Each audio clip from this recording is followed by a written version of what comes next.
Hi, in this video I will talk about discrete Fourier transform signal processing gain derivation with mathematical modeling in Python. So for discrete Fourier transform I will consider input complex signal and additive input complex white noise. As input signal, I consider here a signal on certain frequency, whereas the M0 denotes certain frequency bin, and K here denotes time bin. So E0 is the amplitude of the input signal. So after discrete Fourier transform, we will get here a summation of exponential function, or it's a so-called geometric series. So this geometric series can be rewritten into ratio of exponential function and amplitude of the input signal. So this expression can be resolved for two conditions. So first condition, when I estimate or when I consider spectrum of the input signal on certain harmonic, and this certain harmonic or frequency bin is equal to frequency of the input signal, and for others harmonics complex spectrum will be equal to 0. In this case, power of the signal on certain frequency harmonic, in our case it's M0, will be equal to square amplitude of the input signal and n square, where the n denotes number of points for discrete Fourier transform. Let's take a look on the noise. So this is a noise discrete Fourier transform. So when we are talking about power of the noise spectrum, we are talking about expected value, since noise is a random process. So expected value of variance here. So for variance, it's a square modulus. So and square modulus I will write here is a product of two summation with different indexes. So basically, what does it mean? So it means that I consider noise in different time moments, and K1, for example, and K2. And in this case, since noise is an uncorrelated process, so this expected value will be not equal only in case when K1 equal to K2. So again, so the reason it's an uncorrelated process. So in this case, I just should estimate uncorrelated process in the same time. So when K1 equal to K2. And therefore, a power of the noise will be expressed as a n. This is a number of points for DFT, for discrete Fourier transform, and sigma square, where the sigma square denotes power spectral density. Okay, so in this case, signal to noise ratio after discrete Fourier transform is the ratio of power of the signal on certain harmonic, and power of the noise will be equal to signal to noise ratio on before discrete Fourier transform multiplied or enhanced in n time, where the n it's a number of points. So this expression tells us that discrete Fourier transform enhance on the signal and doesn't enhance a noise. So again, power spectral density or power of the noise is the same, but signal will be enhanced. Let's see how it can be shown by using Python. For mathematical modeling in Python, here I set input signal. It's input signal that consists of 3 different signals with different frequencies.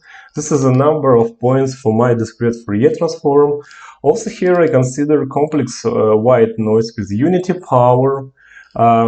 Afterwards, here I do estimation of power of the noise before discrete Fourier transform, and then power of the noise after Fourier transform, just for making sure that power of the noise will not be changed during discrete Fourier transform. So here I am finding discrete Fourier transform of both input signal and input noise, and afterwards here I plot some results. Okay, let's see how it works. So this is a okay, let's launch one. Okay, so this is the input noise average power and then output noise. So it's in ideally and theoretically it should be equal to 0, but again it depends of number of samples here. If we increase number of samples significantly, this value will be closer and closer to the 0 dB or to the unity power. Okay, let's take a look on this plot. So here we have, so in the upper one, I built three plots. It's a real part of the noise and the real part of the input signal and the modulus of the input signal. Basically, this plot is not so informative. Like, for example, signal and additive noise in the frequency domains and after discrete Fourier transform.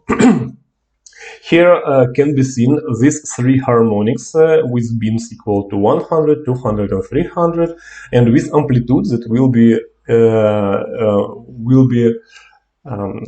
divided by 2 every time. So here I have a maximum value, so this is a signal with unity power, and as can be seen that here equal to 512, because discrete Fourier transform consists of 512 points here. This is an amplitude in 2 times less, so 56. And the third one has again amplitude in 4 times less. Okay, basically the signal has the same powers, and as can be seen from this plot that here I have a gain equal to number of Discrete Fourier transform points. Let's take a look on another plot. So here I plotted instantaneous power for normalized discrete Fourier transform output. So according to the computation of gain, so my expected gain should be equal to 27 dB, because I am using here 512 points for discrete Fourier transform, and this can be seen from the plot. So basically gain here equal to 27 dB. Okay, let's do some changes. Just forgot one thing, sorry. This is the amplitude of the signal. So it can be seen that every harmonic here becomes less and less, and difference here equal to 6 dB. 6 dB, it means that in 2 times your amplitude, 4 times in power. Okay, let's change number of points. For example, I would like to increase them 2 times just to see how will be increased my gain. Okay, let's run one more time. Okay, so as can be seen from this plot, gain is equal 30 dB, so it becomes on 3 dB greater than for 512 points. And this is a plot for modulus.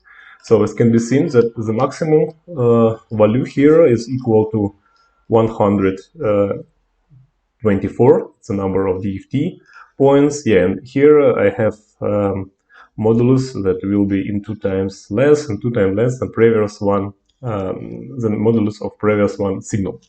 Okay, thanks for your attention. So if there is any question, just please don't hesitate to write your questions below in the comments. Okay, bye-bye.